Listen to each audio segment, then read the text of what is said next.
우리 본문 같이 읽겠습니다. 로마서 8장 26절부터 우리 30절까지 번갈아 읽겠습니다.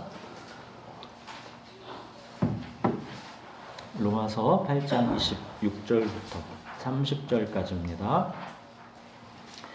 이와 같이 성령도 우리의 연약함을 도우시나니 우리는 마땅히 기도할 바를 알지 못하나 오직 성령이 말할 수 없는 탄식으로 우리를 위하여 친히 간구하시느니라.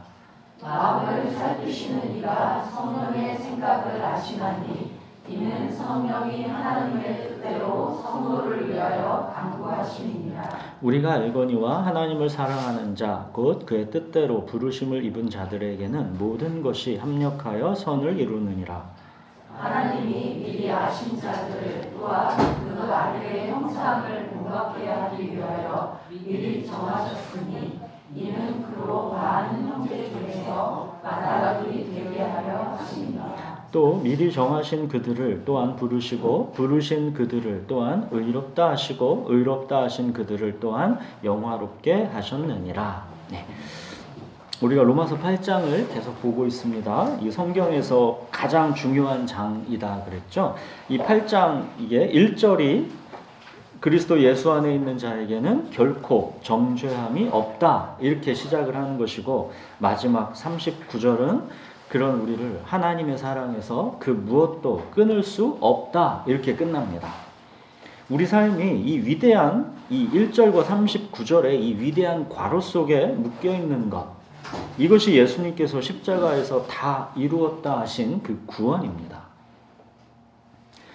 심히 거짓되고 부패한 내 마음의 실체를 보게 된 사람, 죄책감으로 하나님이 두려워서 숨을 수밖에 없는 사람, 가난하고 애통하여 절박하게 구원을 기다리는 사람, 그 사람만이 이 결코 정죄함이 없다와 하나님의 사랑에서 그 무엇도 끊을 수 없다 이 위대한 괄호 속에 내 삶이 있게 해준 이 예수 그리스도의 십자가에 내 마음이 끌리게 되는 것입니다. 결코 정죄함이 없고 하나님의 사랑에서 그 무엇도 끊을 수 없는 삶, 이미 확정된 이 위대한 괄호가 이걸 성경적으로 칭의라고 하는 것이죠. 이게 칭의라면 이 위대한 괄호 속에서 이제 성령의 도우심으로 29절에 보시면 그 아들의 형상, 그러죠? 예수님의 형상, 예수님처럼 이제 하나님을 사랑하는 존재로 우리가 자라가는 것, 이걸 이제 성화라고 합니다. 자, 본문 26절 보십시오. 이와 같이 성령도 우리의 연약함을 도우시나니. 이미 칭의가 확정된 구원받은 삶이지만 아직 우리의 이 땅에서의 이 성화의 삶은 그렇게 만만치가 않습니다. 지난 2주간의 제목, 그죠? 상속자의 고난, 참음으로 기다릴지니라. 이 성화의 삶이 결코 쉽지가 않다는 것이죠. 참음, 이 단어가 휘포모네라고 그랬죠. 뭐뭐 아래 거하다, 뭐뭐 아래 머물다 이런 뜻이라 했죠. 참음으로 기다릴지니라 할 때 이 참음은 모든 상황 속에서 하나님의 주권과 임재 아래 거하라는 것이고 하나님께서 내게 허락하신 삶의 모든 처지와 형편 아래 머물라는 것입니다. 그러나 우리가 연약하지요. 우리는 연약합니다. 그래서 우리의 시야가 좁고 갇혀 있어서 이미와 아직 사이에 이 시간의 의미가 제대로 보이지는 않습니다.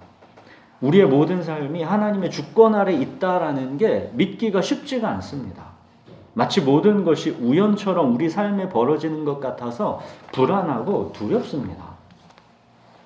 모든 상황 속에서 하나님의 주권과 임재 아래 거하는 것, 하나님께서 내게 허락하신 삶의 모든 처지와 형편 아래 머무는 것, 이 휘포모네, 이 참음이 결코 쉽지가 않다는 것이죠.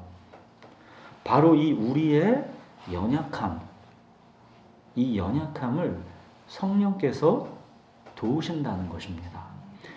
여러분, 우리가 얼마나 연약합니까? 우리의 신앙생활이 하루하루를 거듭하면 할수록 우리 안에서 계속 깨닫게 되는 것은 나의 연약함이죠. 성령이 우리 곁에서 우리의 이 연약함을 도우시는 것이고 우리 곁에서 말할 수 없는 탄식으로 우리를 위하여 친히 간구하신다는 것입니다. 우리는 우리 혼자 탁 놓여져 있는 것 같은데 그게 아니라는 겁니다. 성령께서 우리 연약함 도우신다는 것이고 계속 말할 수 없는 탄식으로 우리를 위해서 간구하신다라는 것, 이거를 기억하라는 것입니다. 여러분, 성령은 그럼 어떻게 우리 곁에서 우리의 연약함을 도우십니까? 성령은 말씀을 살아계신 하나님의 말씀으로 듣게 하셔서 말씀이 내 안에서 살아있게 하십니다. 말씀이 지쳐 쓰러져 있는 나를 살아나도록 성령께서 역사하시는 것입니다. 너희는 귀를 기울이고 내게로 나아와 들으라. 그리하면 너희의 영혼이 살리라. 성령께서 말씀의 역사에서 나를 살아나게 하시는 것입니다.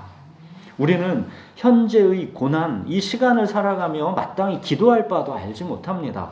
삶의 문제가 닥치면 하나님의 주권과 임재에 대한 의식은 온데간데 없어지고 불안과 두려움에 사로잡혀 버립니다. 우리가 처한 상황, 어렵고 복잡한 문제, 그 속에서 무엇이 하나님의 선, 즉 보시기에 심히 좋았더라, 이 하나님의 뜻인지 우리가 모릅니다.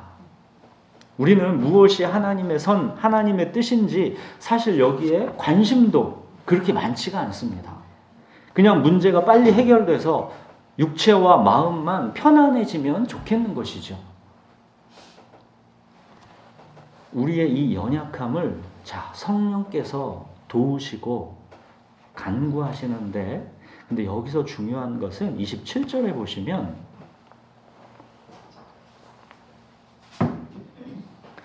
하나님의 뜻대로 간구하신다는 겁니다. 성령께서는 우리 육체와 마음의 편안함과 만족이 아니라 하나님의 선, 하나님의 뜻으로 우리를 위해 간구하시고 이끌어 가신다는 겁니다. 자기 이름을 위하여 의의 길로 인도하신다 그러죠. 의의 길, 즉 하나님의 뜻으로 인도하시는 것인데 거기에는 푸른 초장만 있는 게 아니라 때로는 사망의 음침한 골짜기도 있다는 것입니다.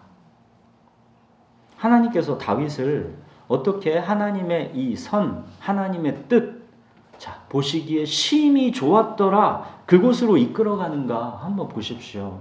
하나님은 심지어 다윗의 죄와 고통, 그 사망의 음침한 골짜기 가운데서도 하나님의 선을 만드시는 분입니다. 다윗은 죄와 고통을 지나면서 이제 그의 인생에는 억울함과 불평과 원망이라는 게 이게 생길래야 생길 수가 없게 되었습니다. 사람들이 왕인 자기를 손가락질하며 욕해도 다윗은 변명하지 않았습니다. 다윗은 이미 하나님께서 보내신 나단 선지자가 당신이 바로 그 사람이라 하는 그때 다윗은 죽은 겁니다. 자기 인생에 어떤 삶의 문제들이 닥쳐도 이제 다윗은 억울할 것이 전혀 없습니다. 그때 이미 죽었어야 하는 자기입니다. 당신이 바로 그 사람이라.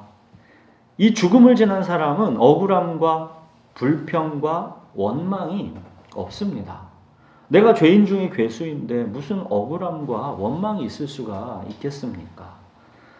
여러분, 사람들이 아무리 오해하고 과장해서 나의 허물을 지적한다 해도 그거는 내 죄의 심연에는 조금도 못 미치는 겁니다. 사람들은 상상력이 부족해서 아무리 나를 욕하고 싶어도 내 죄의 실체, 그 심연에는 미치지 못합니다. 그러나 자기 죄의 심연을 본 자기는 알지요. 그때 자기는 죽는 겁니다. 이미 죽었기 때문에 억울함과 원망이 끼어들 자리가 없는 겁니다. 사람들의 비난과 공격은 자기 죄의 실체에 비하면 그건 턱없이 상상력에 못 미치는 것들입니다. 그래서 사람들이 아무리 자기를 오해하고 비난해도 거기에 요동칠 일이 없는 것입니다. 여러분, 그런데 놀라운 거는 이 끔찍한 죄를 지나고 죄의 결과로 인한 고통 속에서 신음하고 있는 중에 다윗은 거기에서 이제 하나님의 주권적 은혜에 눈을 뜨게 되었다라는 겁니다. 주는 나의 목자시니 내게 부족함이 없도다. 내 평생에 주의 선하심과 인자하심이 반드시 나를 따르리라. 우리의 삶이 인과응보가 아니라 내가 뭐 잘한 걸로 상 받고 못한 걸로 벌 받는 그러한 움직임으로 되는 인과응보가 아니라 우리의 그냥 모든 삶은 내 죄와 연약함 이런 걸 아무 상관없이 하나님의 은혜 속에 잠겨 있는 인생 전체가 신비라는 것. 다윗은 여기에 눈을 뜨고 그때부터는 이제 그리스도를 기다리는 삶을 살아가는 것입니다. 다윗의 인생 속에서 하나님의 선, 하나님의 뜻이 이루어진 것입니다. 다윗의 인생은 보시기에 심히 좋았더라가 된 것입니다. 하나님께서 그려가시는 내 인생에 내가 엉뚱한 물감을 뿌려놨는데 붓질을 내가 잘못해서 휙 거버렸는데 위대한 화가이신 하나님은 거기에서도 아름다운 작품을 만들어 내신다는 겁니다. 내가 엉뚱한 물감을 뿌려 망쳐놓은 그림으로 후회하고 고통하는데 심지어는 그 작품이 완성되고 보니까 그 엉뚱한 흔적이 오히려 그 그림에서 없어서는 안 되었을 부분이라는 겁니다. 다윗의 죄와 고통이 아니었으면 하나님의 주권적 은혜를 찬송하는 이 다윗의 시와 노래가 그렇게 아름답게 빛날 수가 없는 것입니다. 바로 이 다윗의 자손으로 세상 죄를 지고 가시는 하나님의 어린 양, 다윗의 죄를 지고 가시는 이 예수 그리스도가 나신 것이죠.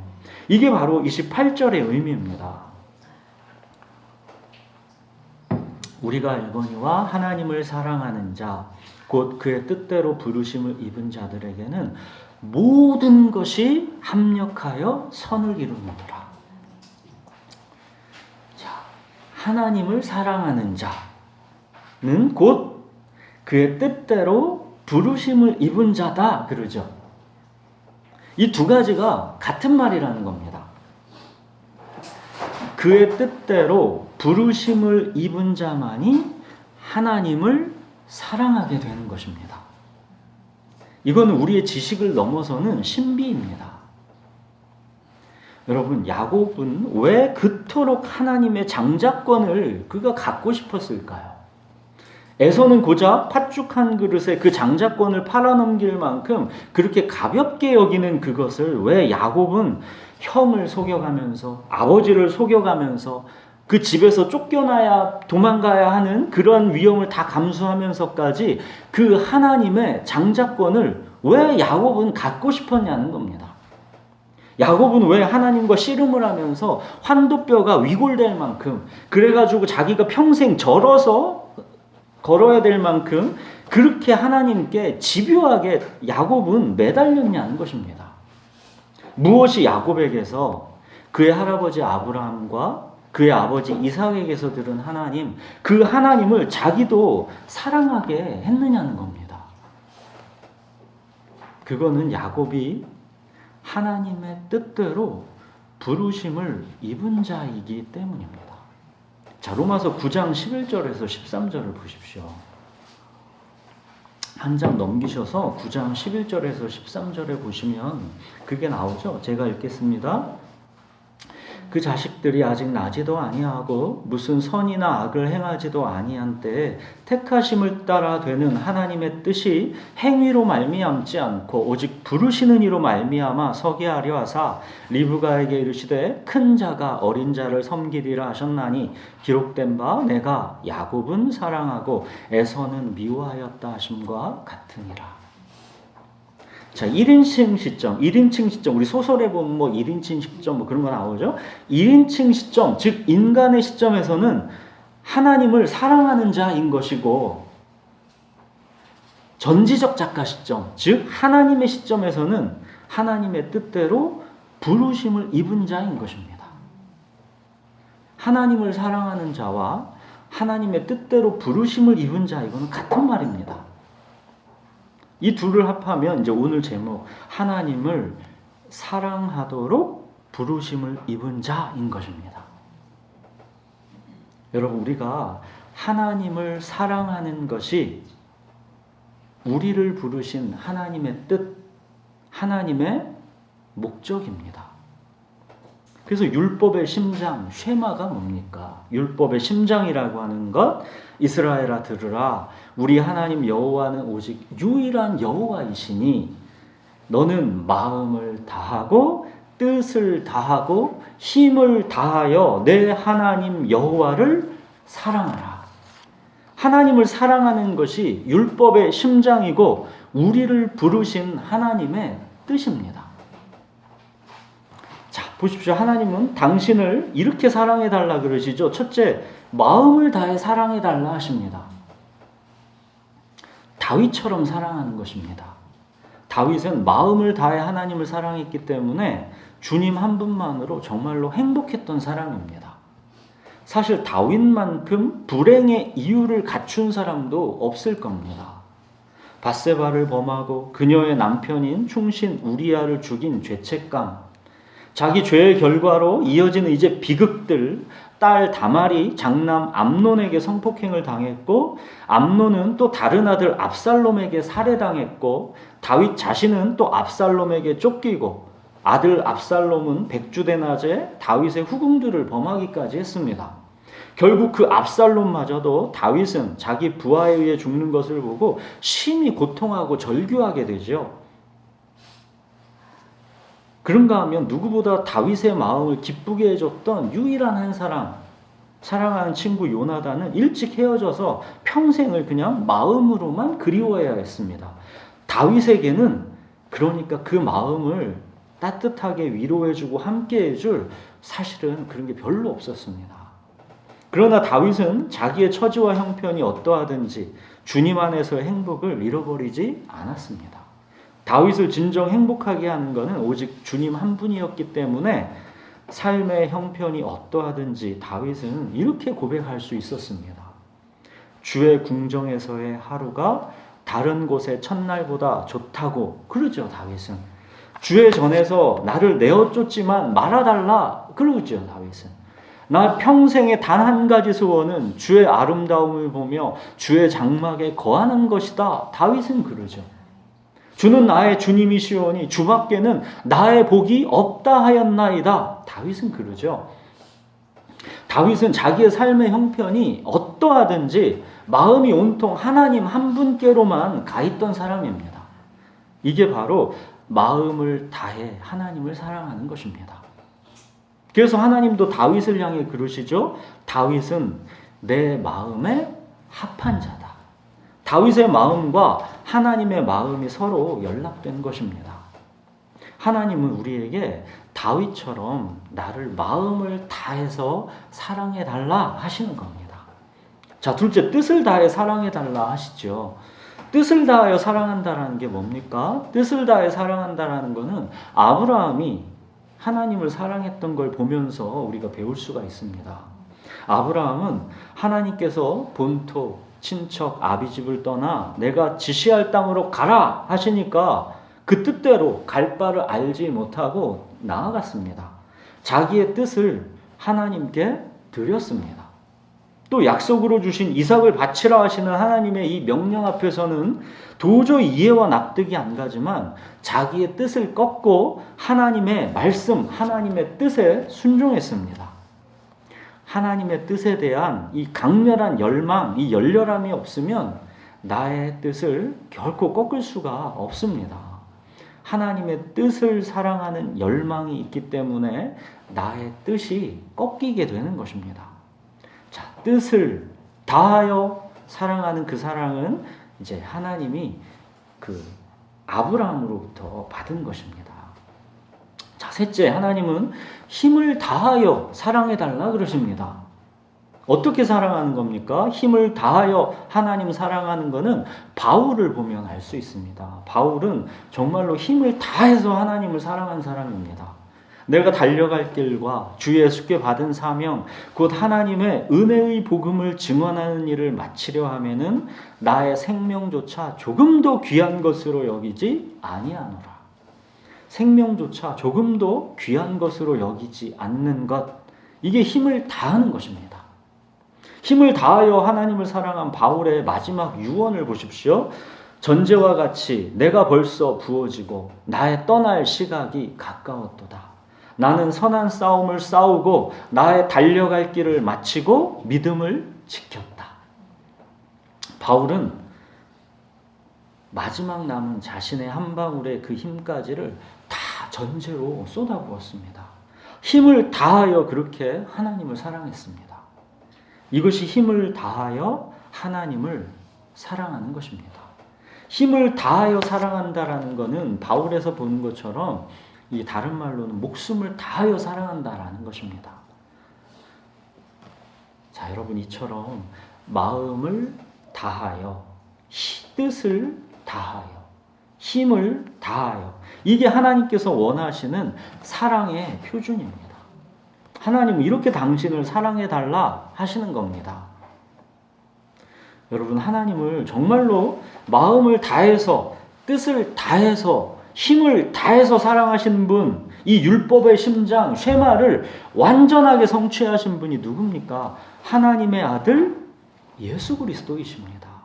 그래서 오늘 본문 29절에 보시면 그 아들의 형상을 본받게 하기 위하여 미리 정하셨다, 그러는 겁니다. 예수님이 아버지 하나님을 마음을 다하고 뜻을 다하고 힘을 다하여 사랑하신 것처럼, 그렇게 예수님처럼 우리도 하나님을 사랑하도록 우리를 미리 정하시고 부르셨다는 겁니다. 우린 이렇게 예수님처럼 하나님을 사랑하도록 부르심을 입은 자들이다라는 겁니다. 왜 우리를 부르셨냐? 하나님을 사랑하도록 부르셨다는 겁니다. 예수님이 아버지 하나님을 어떻게 사랑하셨습니까? 겟셋만의 기도를 들어보십시오. 이 잔을 내게서 옮기시옵소서. 그러나 나의 원대로 마옵시고 아버지의 뜻대로 되기를 원하나이다. 예수님은 당신의 원함이 있으나 그것이 아버지 하나님의 원함과 다를 때 아버지의 뜻대로 되기를 순종하신 것입니다. 예수님은 십자가에서 죽기까지 그렇게 아버지의 뜻에 순종하셨습니다. 하나님의 뜻을 내 마음과 뜻과 힘을 다해서 그 하나님의 뜻을 뜨겁게 받아들이는 것, 이것이 하나님을 사랑하는 것입니다. 예수님은 십자가 죽음을 향해 가시면서 제자들에게 이렇게 말씀하셨죠. 오직 내가 아버지를 사랑하는 것과 아버지께서 명하시는 대로 행하는 것을 세상이 알게 하려 합니다. 예수님은 그들의 의문을 피하실 수도 있었지만 십자가를 지시는 이유를 이렇게 설명하시는 겁니다. 내가 아버지를 사랑한다라는 것, 아버지께서 명하신 대로 내가 행한다라는 것, 이걸 내가 세상이 알게 하려 한다. 예수님은 친히 보여주셨습니다. 마음을 다하여, 뜻을 다하여, 힘을 다하여 하나님을 사랑한다라는 게 뭔지 이걸 십자가 순종으로 그렇게 보여주신 것입니다. 예수님은 이렇게 율법의 심장, 쉐마를 완전하게 성취하신 것입니다. 자, 여러분, 근데 가만히 보십시오. 마음과 뜻과 힘을 다해서 사랑하라 하신 분, 사실은 그 하나님께서 먼저 우리를 마음과 뜻과 힘을 다해서 사랑하시지 않았습니까? 오직 유일하신 여호와 그 하나님께서 먼저 마음과 뜻과 힘을 다해서 우리를 사랑하신 것입니다. 거짓과 죄로 가득한 나를, 비겁하고 불의밖에 없는 나를, 죄의 결과로 엎질러진 물과 같이 무엇을 어찌 주워 담을 수 없는 내 인생을 하나님께서 찾아오셔서 구원해 주신 것입니다. 나의 죄와 추악함을 보지 않으셔서가 아니죠. 하나님은 다 아십니다. 마음이 온통 거짓되고 부패했다라는 것을 사람은 알지 못하지만 심장을 살피며 폐부를 시험하시는 하나님은 그 중심을 다 아십니다.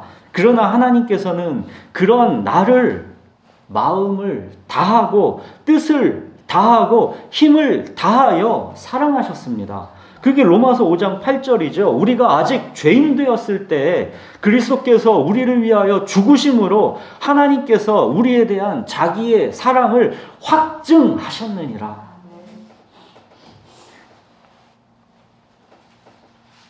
모든 것을 덮어주며 모든 것을 믿으며 모든 것을 바라며 모든 것을 견디느니라.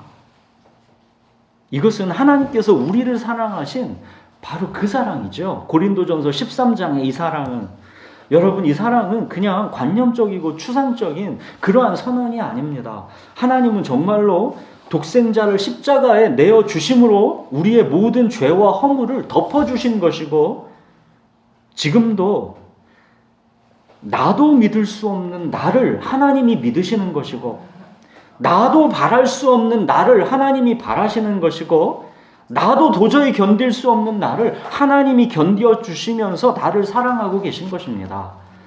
자, 이처럼 하나님께서 우리를 먼저 사랑하신 것이고, 하나님은 우리가 하나님을 또한 사랑하도록 우리를 부르신 것입니다. 그렇게 하나님을 사랑하도록 부르심을 입은 이 성도들의 삶은 모든 것이 합력해서 하나님의 선, 하나님의 뜻을 이루게 된다는 겁니다. 마침내는 보시기에 심히 좋았더라가 되고야 만다는 겁니다. 왜 하나님의 뜻대로 부르심을 입은 이 성도의 삶에는 모든 게 다 합력해서 선을 이룰 수밖에 없는지, 그게 이제 이어서 나오는 29절 30절입니다. 미리 아신 자를 미리 정하시고 미리 정하신 그들을 부르시고 의롭다 하시며 의롭다 하신 그들을 영화롭게 하셨느니라. 자, 미리 아시고 정하시고 부르시고 의롭다 하신 것, 자, 이걸 과거 시제로 말씀하시는 건 우리가 이해가 됩니다. 근데 자, 영화롭게 하셨다, 이것도 미래 시제가 아니라 과거 시제이지요. 미래에 영화롭게 하실 것이다가 아니라 이미 영화롭게 하셨다입니다. 우리의 시간 속에서는 장차 나타날 영광이지만 하나님께는 이미 영화롭게 하신 것입니다. 하나님이 정하신 뜻을 하나님의 역동적 주권으로 반드시 이루는 것이기 때문에 모든 게 합력해서 마침내 하나님의 선, 하나님의 목적을 이룰 것이기 때문입니다. 자, 너무도 확정된 미래이기 때문에 오히려 과거 시제로 말씀하시는 겁니다. 하나님의 뜻이기에 돌이켜질 수 없는 확정된 미래이기 때문에 과거형으로 쓰여지는 겁니다. 여러분, 다윗의 죄보다 다윗의 선택과 부르심이 먼저입니다. 이미 예견된 다윗의 죄를 모르시지 않지만 다윗의 죄 속에서도 하나님의 선, 이 토부를 만들어내실 수 있는 전능하신 하나님이시기 때문입니다. 자, 전능하신 하나님의 뜻, 그리고 확정된 미래라는 하나님의 시간, 그리고 그 시간의 과정을 우리 곁에서 함께 하시는 성령의 역사, 이 세 가지가, 자, 전능하신 하나님의 뜻이 있습니다. 확정된 미래라는 하나님의 시간이 있습니다. 그 시간의 과정을 우리 곁에서 함께 하시는 성령의 역사가 있습니다. 그렇기 때문에 그리스도인인 우리의 삶은 모든 것이 합력하여 선을 이루게 된다는 겁니다. 결코 정죄함이 없다와 그 무엇도 하나님의 사랑에서 우리를 끊을 수 없다, 이 위대한 괄호 속에 묶인 이 땅에서의 우리의 삶은 하나님의 선, 하나님의 이 정하신 뜻, 즉 그게 뭐랬어요? 우리가 하나님을 사랑하는 존재로 자라가는 과정이다라는 겁니다.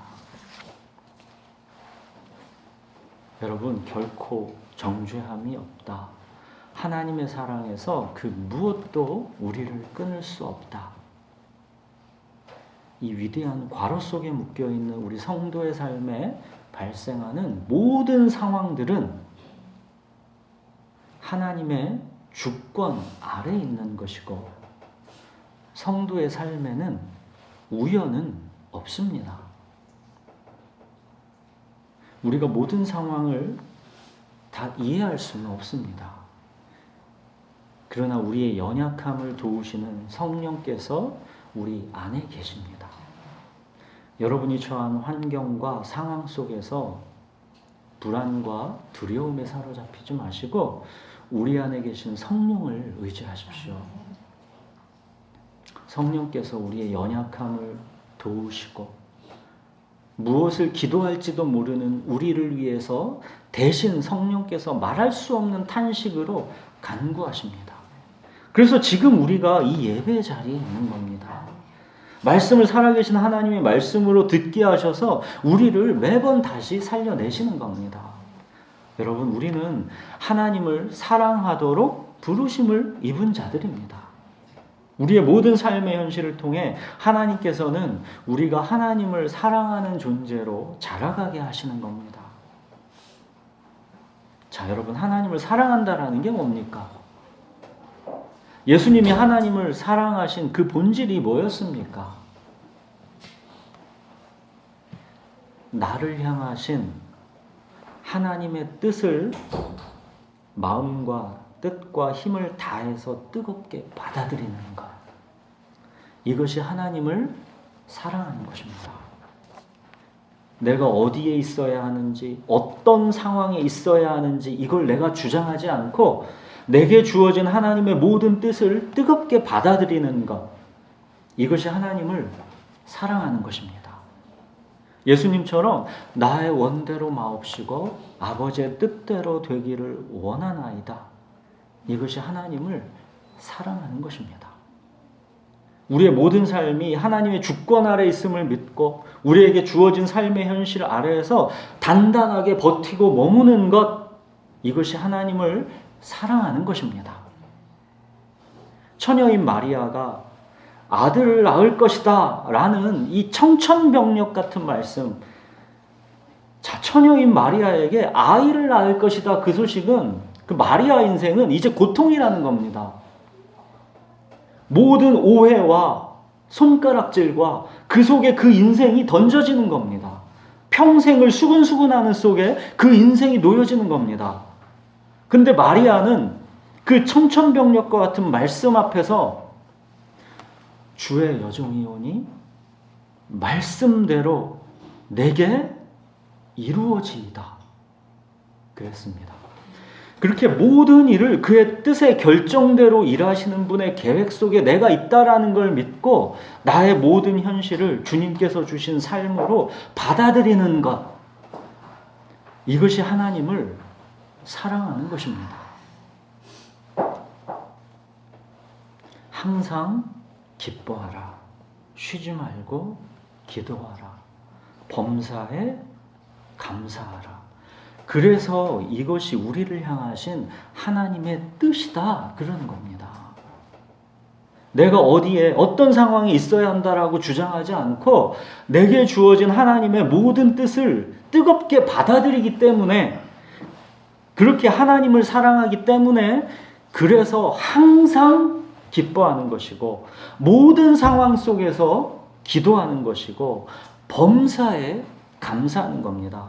여러분, 포인트는 이 앞에 거에 다 있는 겁니다.